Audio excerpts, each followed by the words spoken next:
Are you a scaling SaaS founder? Ready to make the leap from leading a team to leading an organization? Join us each week as we refill your think tank with actionable tips and strategies from great business minds you know and those you don't know yet. This is SaaS Fuel with your host, 5-time entrepreneur, SaaS founder, and globetrotting adventurer, Jeff Maines. Welcome back to the SaaS Fuel podcast, where building a SaaS sometimes feels like patching a pirate ship mid-battle. Bail fast, patch faster, and keep sailing toward treasure. I'm your host, Jeff Maines. I help B2B SaaS founders like you grow from traction to scale. Here, growth is more than just numbers. It's about crafting a future-proof company, premium valuation, and leaders who build a business of significance while living epic, adventurous lives. There is a silent killer hiding in your business. In a dark corner, under a desk, on top of the refrigerator? Well, today we're going to bring this bad actor into the light and stop him cold. The silent killer is actually hiding in your revenue numbers, and its name, churn. Every year, SaaS companies lose billions of dollars to churn. That's right, billions. Rough calculations, 30 billion. Think about that. Wrap your mind around that number. Imagine what your business could do with just a tiny fraction of that lost revenue. Well, let's explore the impact on revenue and growth and why tackling churn head on is crucial for the survival of your business. Churn is more than just a metric. It is a significant threat to your business. And if you think it's not an issue, if you think you're okay, and I used to, the reality is that you are more at risk than someone who is in the battle and knows that they have an enemy out there. Some early warning signs of churn include declining engagement, increased support tickets, and a lack of product adoption. And to complicate things further, sometimes it's a lack of support tickets. Not hearing from your customers is not a good thing. The challenge is real. And every customer lost means not only lost revenue, but also higher acquisition costs to replace them. Filling a leaky bucket and wondering why the water level isn't rising is not a fun place to be. Churn can choke growth, drain resources, and ultimately jeopardize the business's sustainability overall. That future-proof thing, gone. So how do you spot and address churn before it's too late? Let's talk about some strategies and best practices to prevent churn. The first is customer engagement. Regularly engage with your customers through personalized communication. You can use in-app messages, emails, and feedback surveys to understand their needs and address concerns. But here's the thing, don't just rely on emailed surveys. Made that mistake. Active engagement keeps your brand top of mind and shows customers that you value their input. Real conversations like humans, like we used to do. In my SaaS company, we have a KPI for our client success team to have a meaningful conversations with at least 95% of their assigned clients every single month. And if they say, oh, you don't need to call me, then we aren't adding value in that conversation. That's not a good sign. That means we need to add more value and be there and deliver something at a higher level for those customers. And number two, I'll just call retention techniques. Implement a robust onboarding process to ensure customers fully understand how to use your product. Churn prevention starts when they sign the contract, not when they're up for renewal. It's not like last minute, and I hate those. Those phone calls, oh, hey, are you going to renew? It's got to be something that is ongoing. And offer ongoing training support to help them maximize the value of your solution. Maybe it's related specifically to your solution, how to use it, but it could also be industry information, how to be great at their role and use your tool to help them be even better. Loyalty programs, discounts, exclusive content, all of these can help incentivize long-term commitment.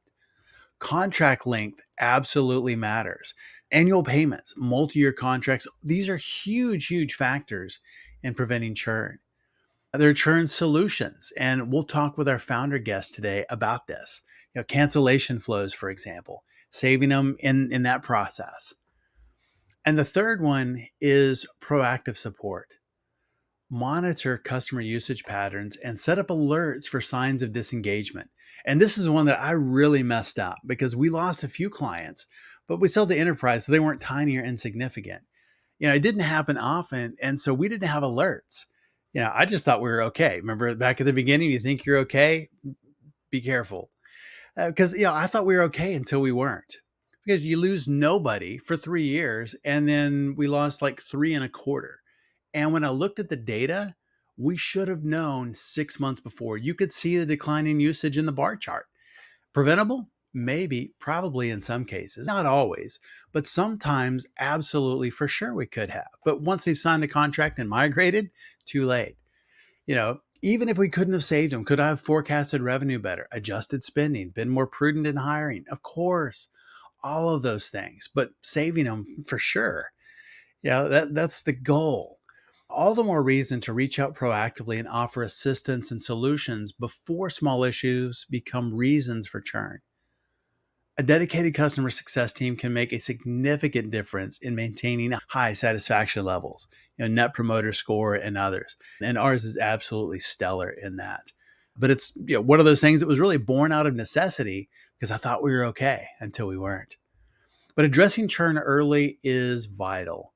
It really is the silent killer. Churn kills growth, it kills momentum, kills morale, kills confidence, kills companies. But most of it is preventable. You're the one who can put this killer on ice and drive sustainable growth for your business and become future proof. Our expert guest last week was Gary Harpst. He led Solomon Software from a startup into a global force with over 400 employees and 40,000 clients before being acquired by Sage. We talked about Lead First, a platform dedicated to reshaping leadership within faith-friendly organizations. And also his insightful book, Built to Beat Chaos. And we really are. Our founder last Tuesday was Jeremy Laceris, founder of Payment Brokers and serial entrepreneur with 8 exits. We talked about purpose-driven business alignment, prioritizing sustainable growth, and avoiding dumb growth trends. Yeah, done that a few times. Well, if you missed either of those episodes, go back and give them a listen. Lots of great stuff there. My guest today is Baird Hall, co-founder of ChurnKey, where he is obsessed with building an exceptional SaaS that automates all things related to retention, like personalized cancellation flows and learning from customer feedback at scale. Welcome someone who plugs holes in leaky revenue buckets, Baird Hall. Hey, Baird, welcome to SaaS Fuel. Hey, Jeff, thanks for having me. Well, tell me about ChurnKey. How did you come up with the idea, and is churn something that you've dealt with in previous companies? Yeah, that's exactly where it came from. Actually, my partners and I, we've started a handful of SaaS products over we've been going about 8 years now. Nice. And most of them were in the social media space. We had a video editing software, video captioning, podcast marketing, and they were all driven by inbound marketing and freemium pricing models. And we got really good at that. This was back in 2015, 2016. And we really figured out freemium at that time and how to use it to fuel growth, which was great until we turned into full-time churn fighters. That's all we did.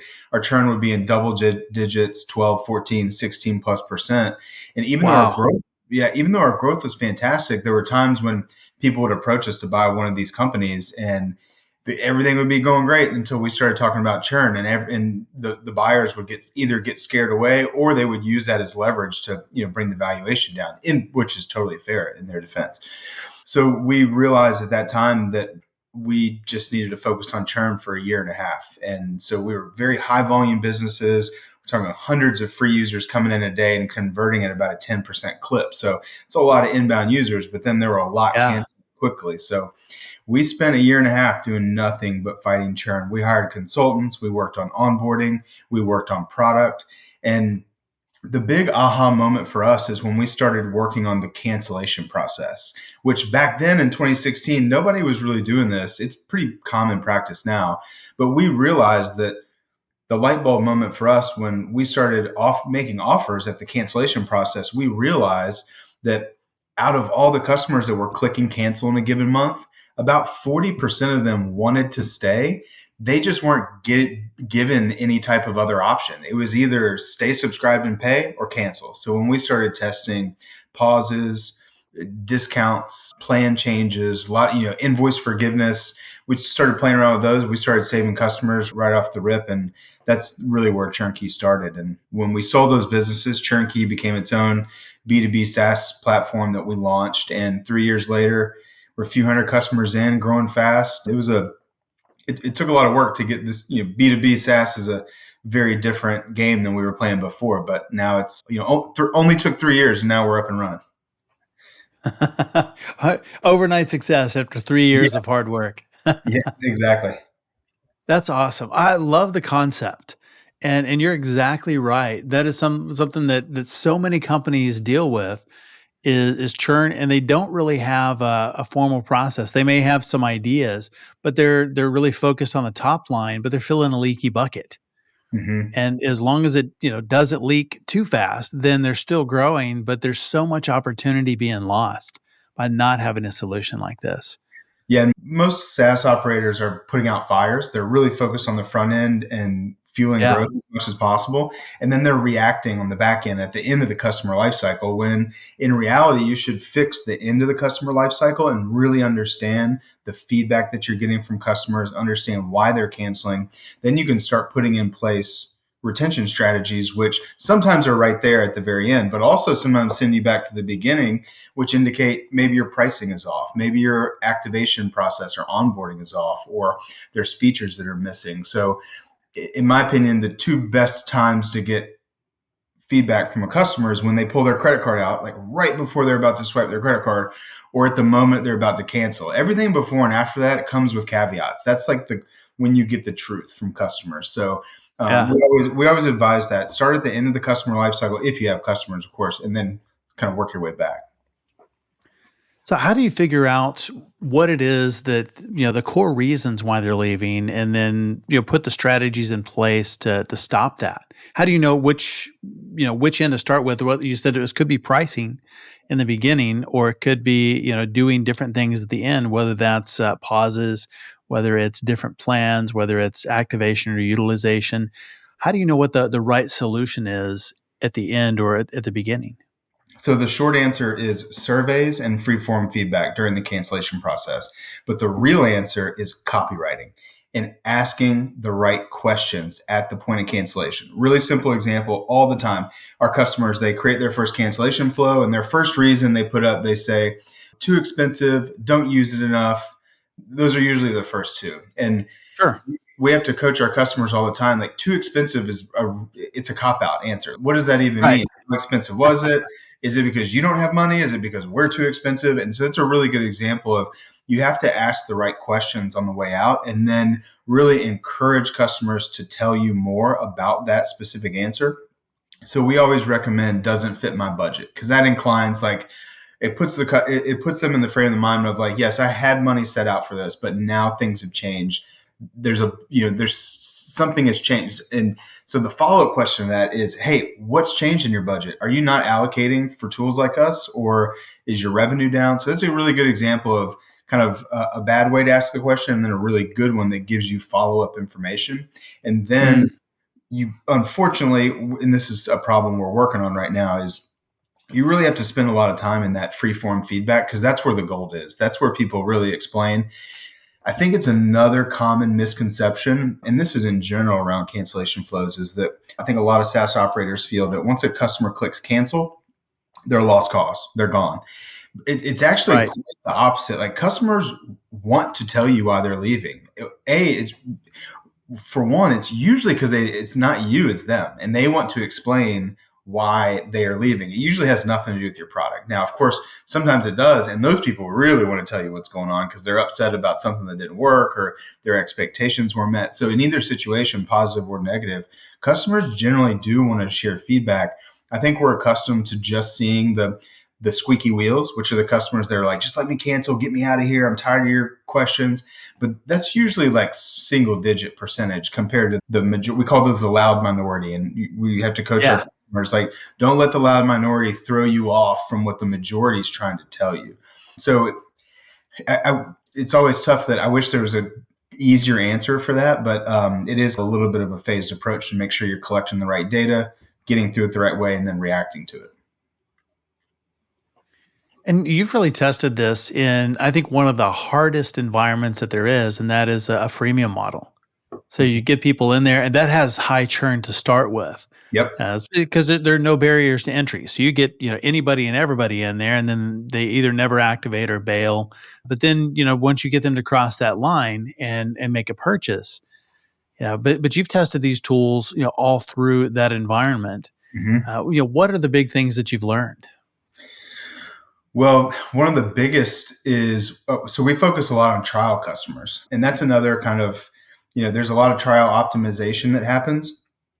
But one thing that we've found is there are a lot of customers that are actively canceling a trial that don't actually want to cancel it. They just either need more time or they were confused about something. It's usually, eventually, it comes down to, I don't have time to figure this out, or I need more time to test it. So, I've been absolutely been in that boat. 14 days, and I forgot. yeah, I exactly. just got in yesterday.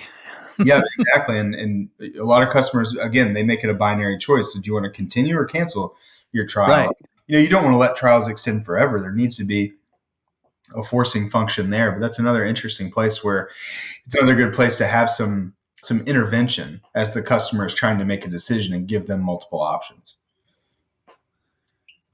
I like that. Yeah, options are definitely a good thing in that process, and really understanding the why. And I've done that a number of times where I go to cancel, and I'm definitely one of those that probably half the time, if there is a good cancellation flow, then they'll actually nail what it is. And hey, do you want to stick around and another 3 months, at half price, or for just a little bit, or pause? That was another one.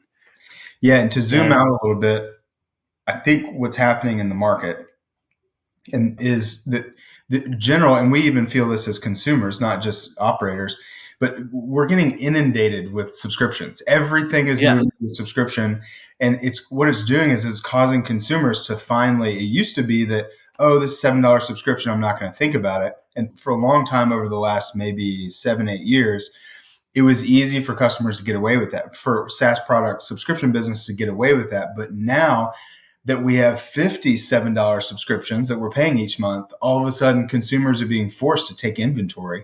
And that's why these things are so important, is because now, especially as the economic environment changes, customers are starting to take inventory of this and start making decisions. So if you're not offering solutions and alternatives, you're going to get higher cancellations. It's just the data's shown us that yeah, it's been on the rise. yeah. Or I haven't used it lately, Mm-hmm. and just because I forgot about it, or I forgot what it was even for, or I didn't know I had that subscription. It happens a lot, and you're right. We're just becoming overwhelmed with subscriptions. Mhm. Yep. And I don't think it's going to stop either, because we're even seeing a really good example is the car wash industry is really moving into the subscription model. They have Yeah, found out that you can pay $20 for a car wash, or how about 40 for unlimited car washes? And it's actually a pretty easy decision if you wash your car more than, 1.5 times a month. We're starting to see it everywhere, which is good for us. Of course, we've got we're starting to diversify our customer base, but it's, every industry is starting to deal with this one way or another. yeah. So how have apps like Rocket Money or something like that to do subscription cancellation? How has that affected churn for companies? Are you seeing that as an issue, or has that not really hit SaaS yet? I wouldn't say it's hit SaaS yet. That's really much more in the pure consumer services, I think, is where that's happening. We see it a little bit, but yeah, that hasn't made its way into the prosumer or even consumer SaaS world. That's more like the pure consumer services. We're seeing that happen more. Do you think that's likely? Is there going to be a player that does that, where they're aggregating that subscription management for companies? Yeah, I don't see why not. If it's working for individuals, it makes sense that there might be tools that CFOs can use to start automating the checking process of, because SaaS companies are as guilty as anybody of having a bunch of tools on hand that they don't actually use month over month. But still, that in the SaaS world, that's generally still handled by an individual versus an automated service, from what we can see. Yeah. Yeah, there are definitely times where I've come up, somebody on our team, or we have multiple team members that have subscriptions to the same thing. Mm-hmm. So that does happen. But as we're looking at specifically B2B SaaS and churn, what types of flows are you seeing that have worked really well in keeping people engaged and really preventing that churn and getting them re-engaged with the product? So one thing that we're seeing a lot of in the last year and a half is that it really depends less about, I think traditional thinking has always been, B2B versus prosumer versus B2C. And that kind of determines your churn band and the general retention strategies. And those are great answers and they are good. I would say they're good answers, but the best answer we're finding is it's really dependent on your pricing model. So regardless of whether you're B2B or B2C, what we're seeing is the strategies you need to match your pricing model. Here's one good example. B2B SaaS that charges based on seats, you need to be offering seat switching. So a really good example is somebody in marketing realizes they haven't been using a tool, they go to cancel it. And instead of just letting them cancel, you offer up alternatives such as, hey, do you want to pass your seat to somebody else?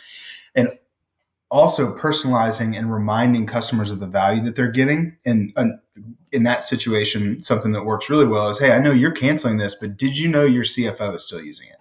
And those types of pattern interruptions that it makes people think, because usually, even in B2B SaaS, the cancellation processes are pretty gut feel reactions. They're autonomous. Customers are just, they look at their bill, they think about what they haven't used, and they are just going through the motions.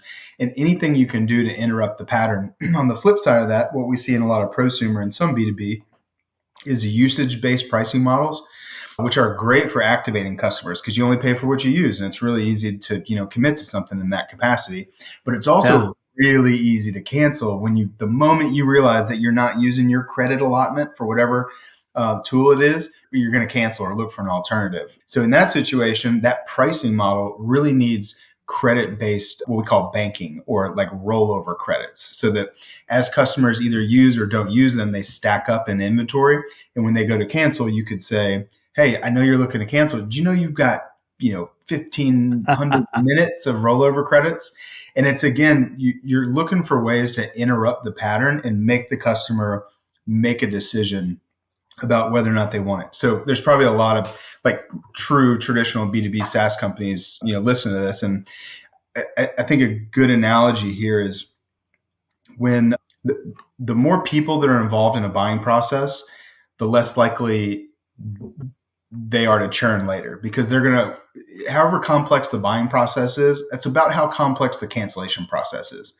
Yeah. That's why B2B SaaS just really has low churn rates, because people really talk about it and think there's a meeting that happens and they take inventory, who's using what. When you're looking at, if you sell a product that you sell like individuals or even just an individual at a business, that process doesn't happen. It is very much like a very quick gut reaction of whether or not to keep or cancel something. So everything that we try to do is all around personalizing the cancellation experience so that make sure we're not talking to every customer the same way, and then reminding them of the value that they signed up for and also the value that they've been getting. And that is the pattern that interrupts that process and makes that person have that same discussion that a group of people would have, but they have it with themselves. And they say, okay, how much am I using this? How much am I paying? Oh, that's right, I was trying to complete this project, but that just got pushed off to last month. Let me just pause. So it gives you an idea of like the formula that's in place. That's what we see working really well when our customers take that approach, personalize and remind customers of the value, and then a little touch of FOMO, reminding what they're going to miss out on. That's so good.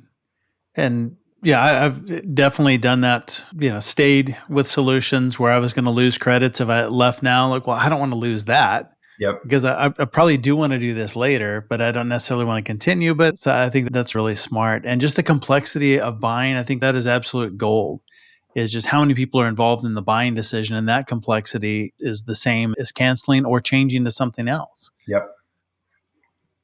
So really good there. So you emphasize the impact of small changes on customer retention. So it's not always a complete overhaul. You have an example where a minor tweak had a big impact on recurring revenue. Yeah, that's a good point. And we see it really comes down to your volume or scale. The larger the scale, larger the volume, the smaller percentage of a change that needs to happen to make a real, top line revenue impact. Yeah, one really good example, excuse me, we see this a lot with what we would call early versus late churn, which is just simply customers that just signed up. They're more likely to churn than customers that have been around for a while because they haven't activated. Everybody's reason is a little bit different. But we saw a customer implement tutorial videos in their cancellation flow. So they segmented the flow and said, all right, for anybody that signed up within 14 days and haven't completed feature X or Y, then we want to deliver them a very specific get started video. And it's going to come with a coupon offer for them to put in. And it's also going to come with an invitation for customer support. And it's going to do a quick little walkthrough of the things that the customer needs that they should do. And that was a great example of, again, that interrupts the cancellation flow. And for a good percentage of these customers, they are like, oh, yeah, I just needed a little bit of help. Let me watch this video. I don't actually want to cancel. I actually want to be successful. I just didn't get there. And that video boosted save rates like 35%.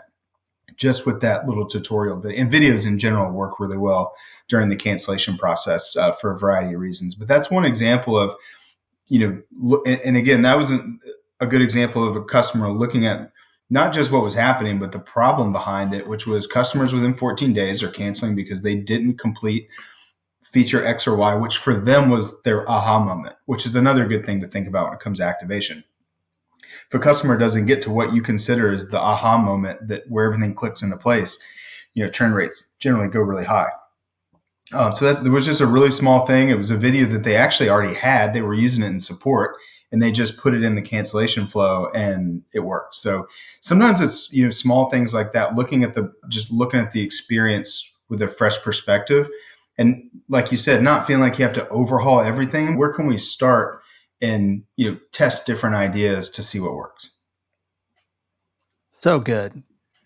That's really smart, especially just getting to that activation point and just pushing them over the hump. Because a lot of times things do get in the way from the beginning. I think we've probably all bought something and or signed up for a trial and never signed in, never used it, and just having that little nudge. Here, let me walk you through that, and let me remind you why you wanted this in the first place. Super helpful. Ready to future-proof your company and scale to new heights? Dive into the ultimate resource designed for SaaS founders and C-suite executives. Champion Leadership Group gives you an unfair advantage in scaling up revenue and outwitting competitors. Imagine solving your biggest scaling headaches and hitting 5, 10, 20 million ARR and beyond in a way that's way easier than it feels right now. We take away the guesswork and the grunt work, and we replace it with framework, supporting you with our on-demand fractional C-suite team, a powerful operating system built into software, and a thriving community of fellow scaling founders. That's how we make it happen. Stuck at your current revenue level? This is your ticket out. Feel like your company is the world's best kept secret? We amplify your success. Already crushing it, but too busy to breathe? We got you. We'll free up 20% of your time in the first month. Sound impossible? Usually does until you experience it. Now is the time to upgrade from traction to scale. If you're ready to work smarter and not just grind harder, schedule a 10-minute growth brainstorm. It's free, not a sales call, and we'll pinpoint the number one revenue blocker for you.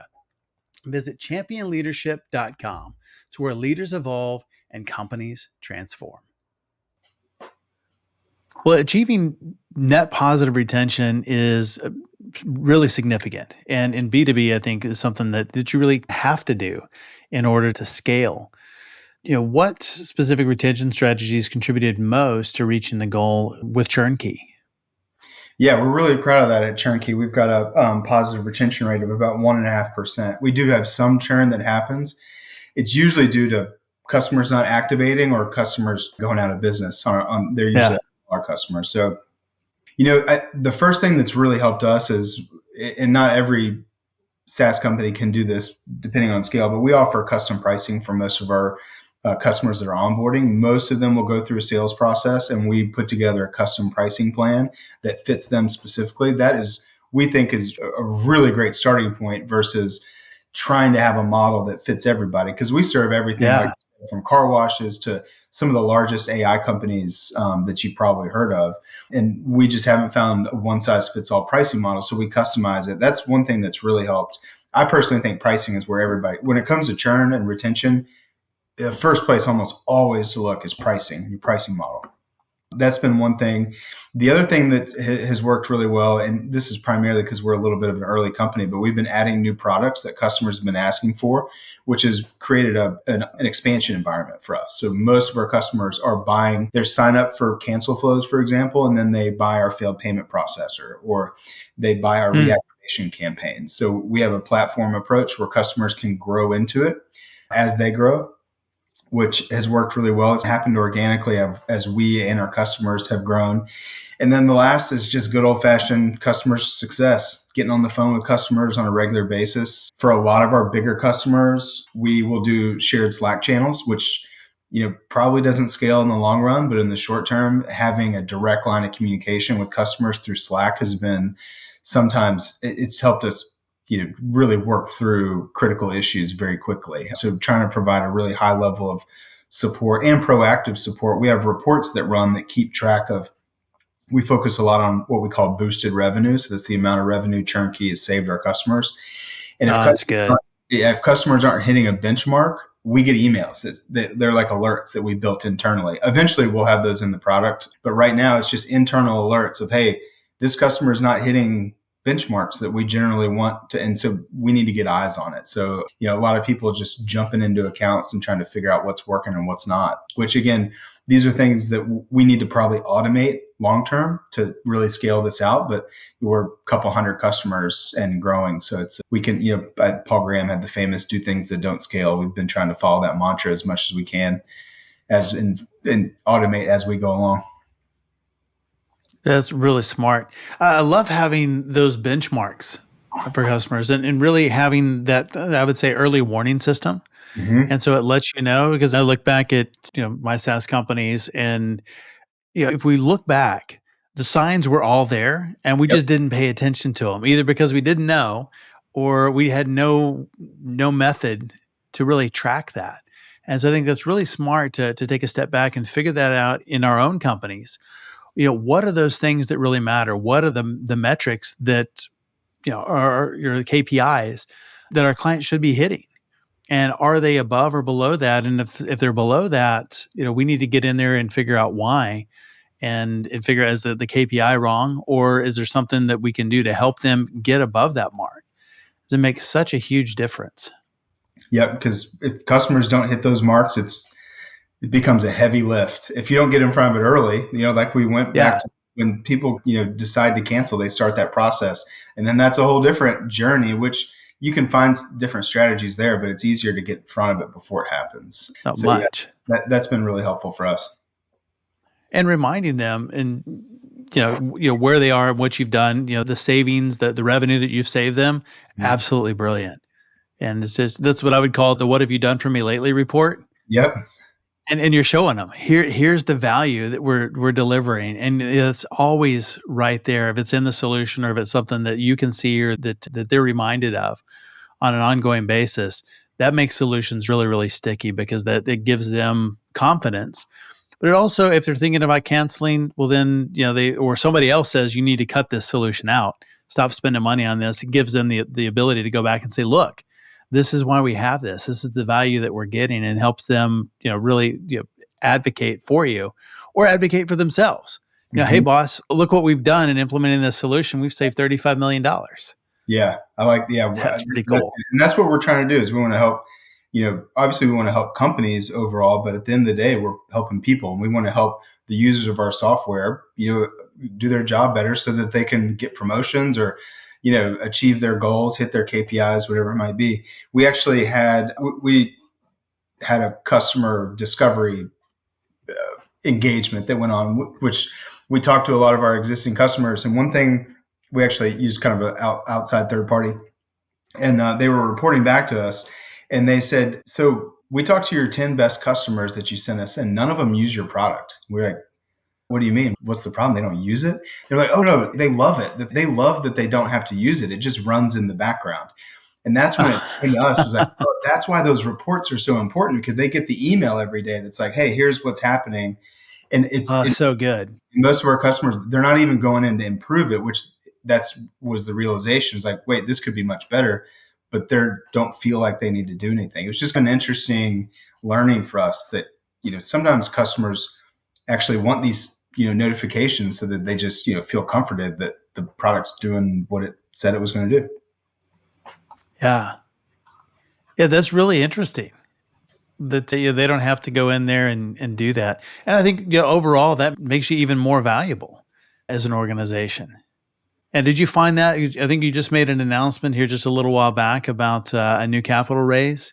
Yes. Yeah, we did. We've raised a little bit over the years here and there, but we just raised a 1.5 million growth equity round, which is not traditional VC, but this is a firm. They're based out of North Carolina, Creative Code, that they look for companies that are, towards the 7 figures and profitable mark. And they've got a very specific criteria that they look for, and then they invest to, help fuel their growth. So, which was a perfect fit for us as bootstrappers, where we traditionally, don't want to do the kind of regular fundraise treadmill where you raise a round, you have to do the next one. So this was nice. This was, felt like a very organic, good fit that we've always focused on capital efficiency and working towards profitability. But at the same time, we're seeing a lot of areas for growth. So it was, hey, should we take out debt? And was one idea. And then they came to us with this growth equity approach that made a lot more sense. So yeah, we just had our first 7-figure funding round, which was a different experience, but it was a lot of fun. And we just shared that news last week. It was exciting. I think that's awesome. And so good to have a partner that is aligned. One, I love that you bootstrapped for the time that you did and really get the business to where it is. You grew smart, profitable. I think we should redefine unicorn as a profitable SaaS company. I like that. Yeah. That way too rare, but I think that's just such a great model to do that and to build smart and then find a partner that really recognizes that and to come in and help you continue to do even more. Yeah. I think when we were in our 20s, bootstrapping was all the rage. And we were I wouldn't say we were dogmatic, but we were definitely like, bootstrapping is the best thing that you could ever do. And, for all the different reasons. And then I had friends also, that did a lot of VC, and they're like, no, you have to raise money. This is the best way to grow as fast. And the older I get and the more I look back, I'm like, there's a lot of different funding vehicles out there, and you need to find one that matches your business and your team, and not raise funds for the wrong reasons, and make sure you're just, doing it, just looking at what the business needs and match to that. Because there are a lot of businesses that need VC money to, get through, whether it's a 2-sided marketplace or a consumer app that has to reach scale, and, bootstrapping doesn't make sense for them. Yeah. Yeah. And that's really smart. It's not an either or. I think it's a both and. There are a million ways to fund companies, and they all work. But it's choosing the right one and for the right stage of the business. So bootstrapping early on, I think, is great for a lot of companies. But then you hit that point where you do have a business model that is proven, that's making money, and additional capital is going to accelerate that. And it makes a lot of sense. So even making a choice is not forever. So whether it's bootstrapped or funding or debt, there's so many ways to do it. But it's picking the right tool for the job. Not limiting yourself to just one thing forever. Yeah, and choosing the wrong one is probably way more damaging than choosing the right one is beneficial, if that makes sense. Like whatever you don't choose the wrong one, take your time. And I think that's why bootstrapping is always good for starters, just to at least make sure you don't make the mistake of taking the wrong type of funding, and figure it out as you go. And how did you look at fundraising, and how has that changed? Like, the beginning, you said you've been doing this 3 years. How has like the attitude or the thought process changed where you said now is the time? I would say a lot of our journey has been, I don't want to say begrudgingly, but being forced to learn how different B2B is, because we're traditional sales-driven B2B software. As much as we love doing the product-led growth in the past, and we love growth hacking and virality, what's really made this business work is sales-driven SaaS. So I think it's taken us some time to realize that. And switch to that model and figure it out and optimize for it. And so that was really, once we came to terms with that, you need salespeople to do that. And, we were growing bit by bit, adding a salesperson here when we could, and then realizing there's a lot more demand out there that this model needs. And then just doing the math to saying, if we add X amount of dollars, we could grow so much faster and really retain a similar amount of equity when it comes to the total valuation.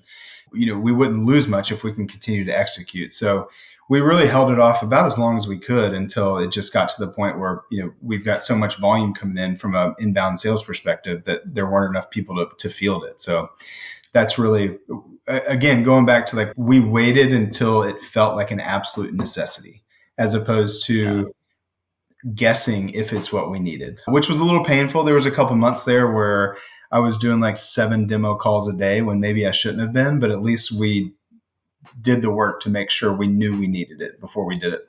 Yeah. Which is very different than hiring sales reps and going, all right, now you're selling this thing. Good luck. Go figure it out.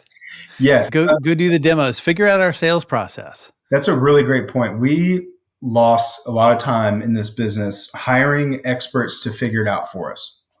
And generally what would happen is we would hire somebody that really knew sales or they really knew marketing, and they would bring their playbook from whatever industry they came with, and they would apply it to our business, and we wouldn't see great results. And it wasn't. And so we really switched about a year and a half ago. There's a book called Founder-Led Sales. I'm blanking on the author, but if you haven't heard of that and you need to learn sales better as a founder, it's a fantastic book. And when we all finally said, we are going to learn sales ourselves, that's when we started coming up with our own pricing model. We started figuring out really how to do our own demos.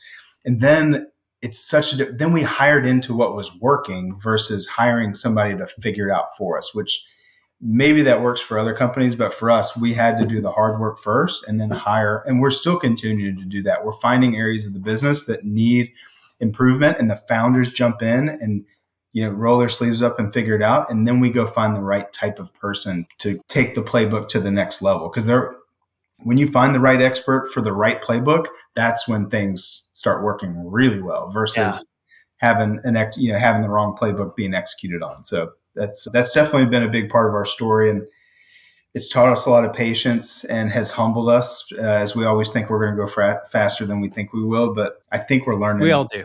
Yeah, we're learning at a good pace. So I always remind myself, I would have signed, even there's sometimes you might want to quit. In hindsight, I would have signed up for this, even though it took a lot longer than we thought. That's great. That's when you know that you're on a great journey. It's even with all the challenges and the hard times, I'd do this again. Yeah. That's always a good sign. That's awesome. Well, what has been the biggest challenge in building the company? For us, we came from software businesses that were just truly built on automation and product. And, this company, again, being just traditional B2B SaaS, it's built on people.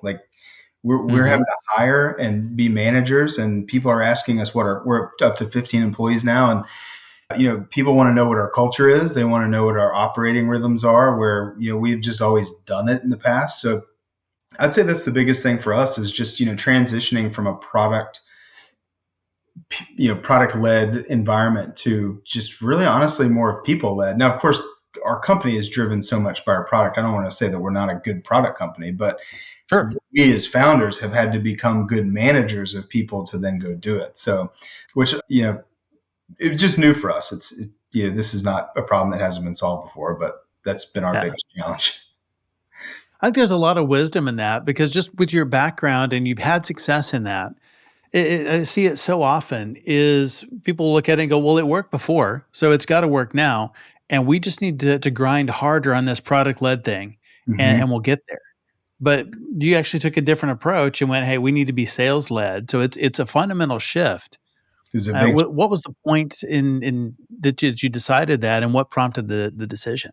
Well, I wish we could sound that smart, but it was a year of no growth and not getting any sales to where we hit a We just got to our wits.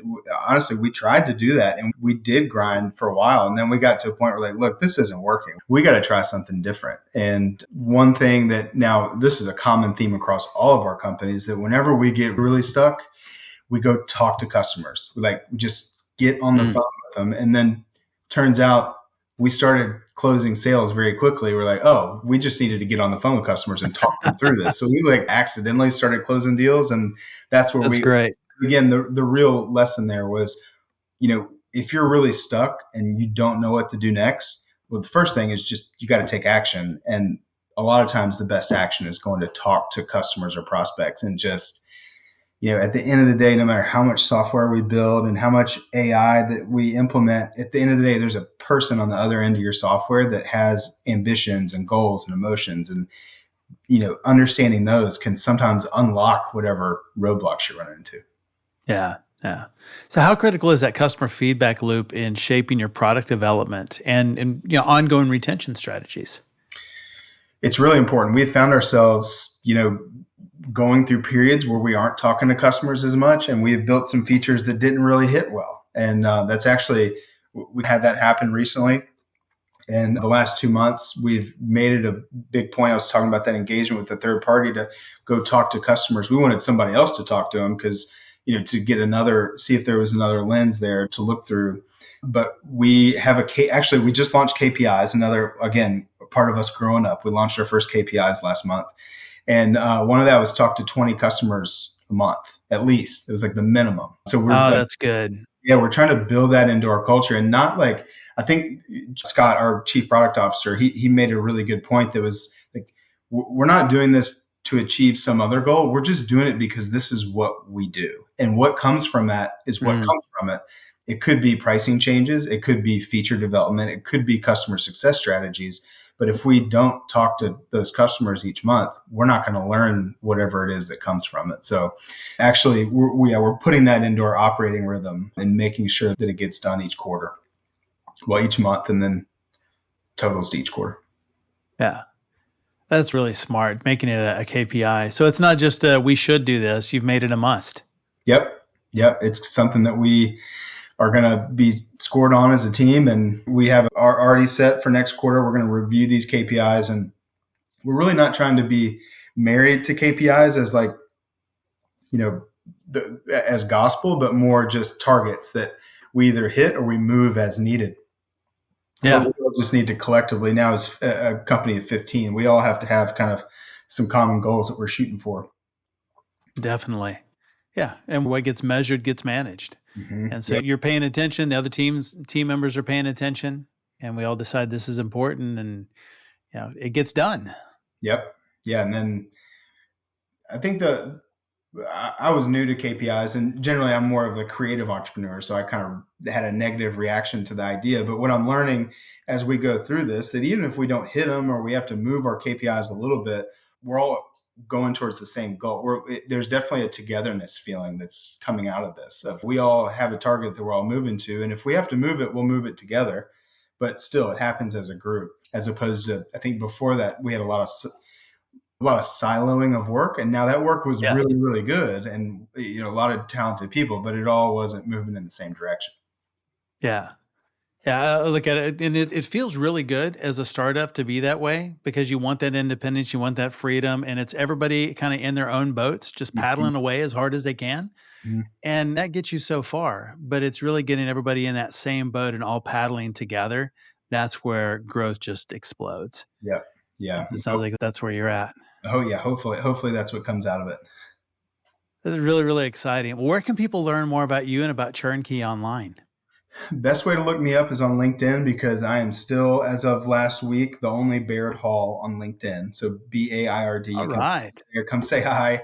I'm trying to get more active there. We've actually started our own podcast, so I'm sharing some clips on there. So you can go check us out there, and then our website is ChurnKey.co.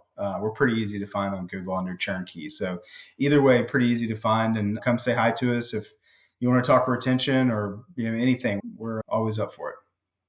Outstanding. We'll make sure and link all of that in the show notes. And Baird, we'll link you as well. Only one? Yeah, the only one. That's awesome. That's a great tagline. It's like, I'm the only one. I got to say it while I So can. that's very cool. Somebody might show up and take that away from me. Well, thanks for being on SaaS Fuel. It's a great conversation. Awesome. Thanks, Jeff. Thought leaders share. Yeah, who are you going to share this with today? Everyone who shares gets a loyalty lasso. It's not just any magic lasso, Wonder Woman. It's a digital tool that ropes in customers with personalized deals and rewards, keeping them happily circling back to your business. And who knows? Maybe it can be a new feature for ChurnKey. Join us Thursday on our SaaS Fuel Expert Series, where my guest is best-selling author and customer experience expert, Richard Weilman. He'll share insights on elevating the client experience and the importance of relationships in driving revenue. And next Tuesday, we have founder Eli Goodman, co-founder and CEO of Datos, behavioral analytics provider. We'll be talking about modern marketing growth strategies in a cookieless future. The world is changing. It's time to get ready. I'll see you next time. And as always, enjoy the journey. Thanks for listening to SaaS Fuel. Full show notes for each episode, which includes a summary, key takeaways, quotes, and any resources mentioned, are available at saasfuel.com. Be sure to follow and subscribe wherever you listen to podcasts. And if you're enjoying the content and getting value from these episodes, please leave us a rating and review at ratethispodcast.com/SaaSFuel. We'll be sure to read these out on future episodes.